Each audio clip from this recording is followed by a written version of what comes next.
Hey guys, Furum here, and the long-awaited video about the Koenigsegg 1-to-1 at Max Pro is finally here. I almost just said Max. I've been playing a lot of Asphalt 9 recently, so these races have been given to me by DriverPRIDELucilla, one of my Eagle mods in Purple Team. Link is in the description, by the way, if you'd like to join that, and he's going to be showing us how this car does in the newer multiplayer. So this is one of those cars, along with maybe the Plethora and the Nemesis also, which I had said I would make a video about at Max Pro, or I plan to do that. But after that, that's when everything went downhill and I quit the game, and then fusion coins were introduced, which made it hard to actually pro anything out anymore.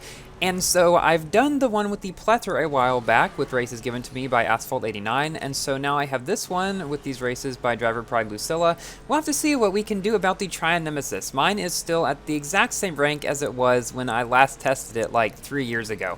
I really have not touched it in a long time. Before I get too far into the video, I'd just like to say I will be streaming tomorrow, March 20th at 4:30 p.m. GMT. I realize this might be today for some of you, but I hope to see you guys there. We'll probably do Asphalt 9 for most of it, but then, like I've done in the past couple of streams, likely we'll go back and play Asphalt 8 for maybe 30 minutes or so toward the end. So a couple months ago, I announced that I was going to be returning to Asphalt 8 at least casually, so not like going for everything like I did before, but still going for a lot of the new cars. And yeah, I have been doing that. Unfortunately, the game in the state that it is now is just so different than what I'm used to. And I know I've spoken a lot about we have to get used to it, now it's what it is. If we want to still find enjoyment out of it, we have to accept it for what it is and just make the most of it. The thing is, I'm just not finding as much enjoyment in it now as I used to, and so that's why the Asphalt 8 videos still have not come around very often. I still plan to do them occasionally, like some people have been asking me to test the Bailey BXR Special Edition, which I did get, and so I might do. The problem I'm running into now is that my token stash is dwindling very quickly due to the festivals, which I have purchased the premium pass for, in like 3 or 4 of them since I came back to the game, but now I'm down to maybe 2,000 or so, and I just haven't found many ways to get a lot of tokens again. Maybe it's just because I'm not playing as much as I used to.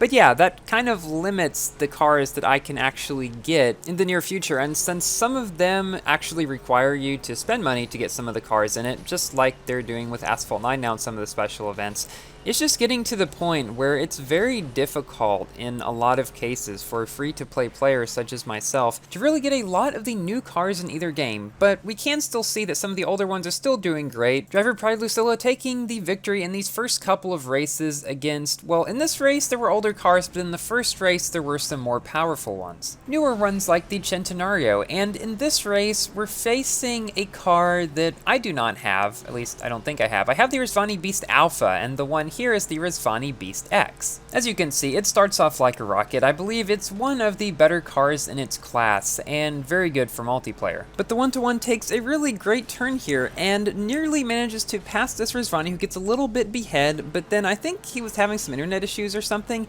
because he was kind of ahead and behind and right beside and right behind all throughout the race. And yeah, that's what happens usually when someone keeps glitching back and forth on the map. They're not a hacker like 99% of the time, they just have some kind of internet issue, and in this case the 1-to-1 takes the victory again. So I hope that this video and some of the other Asphalt videos that I have made and plan to make a few more of with older cars in the game will help show people that you don't have to have all of these newer cars to do well in multiplayer. You can still do really well with the older ones, especially if you're in the same situation as me. You don't have a lot of fusion coins, you don't have a lot of tokens to get new festival cars and things like that, but you do have some maxed out or pretty well tuned older cars.